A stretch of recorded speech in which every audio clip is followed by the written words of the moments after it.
Boss, magandang araw. Ito na yung ano mo, yung foaming machine mo. Bali, tinetest ko na ngayon para mapadala na rin sa'yo. Ayan, boss. Bali, nakakabit na yung mga connection ng hose dito. Ayan, boss. Bali, ito yung air na may air regulator. Ayan, kasama na yung hose na yan, papunta sa air compressor. Tapos ito yung inlet hose ng tubig. Ayun, nasa timba. Ayan, ang valve nya, lagi siya naka full open. Tapos ang shampoo, ito yan lang ang kukontrolin mo. Bali, naka preset up na yan. Ang palakas niyan papunta doon sa kaliwa, ang pabawas niyan papunta dito sa kanan. Pag napasobra ka ng bawas niyan, magpupugak-pugak yan. Kaya yan, naka preset up na yan. Tapos sa'yo na lang kung gusto mo siyang i-adjust, depende sa buga. Okay, bali ito yung output naman, no?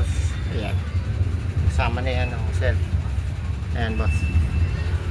Bali, testingin natin para makita natin yung buga. Okay, hawakan ko lang. Bali, nakapagpa-bleed naman na ako dito, nakapagpabugan na ako, kaya hindi na natin kailangan magpatay ng air compressor para magpa-bleed. Okay, sa umpisa lang naman yun kailangan magpa-bleed. Okay, boss, bugan na natin. Boss, 5 pesos, naka 30 seconds lang to, boss. Baguhin mo na lang yung time kung sa gusto mong time. Okay, logan natin. 30 seconds yan.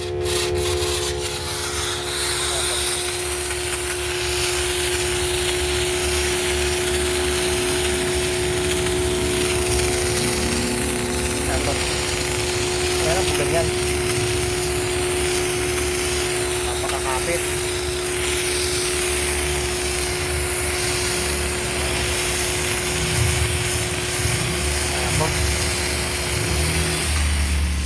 Ayan, boss.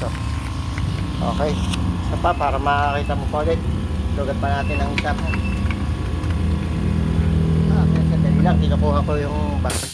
Ihulog ko. Okay, hulugin ulit natin.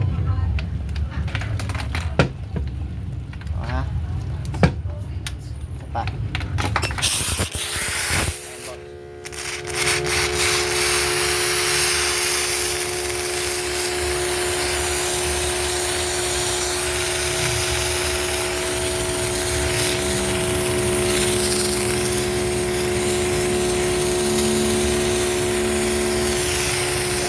Wala na ako dito, boss.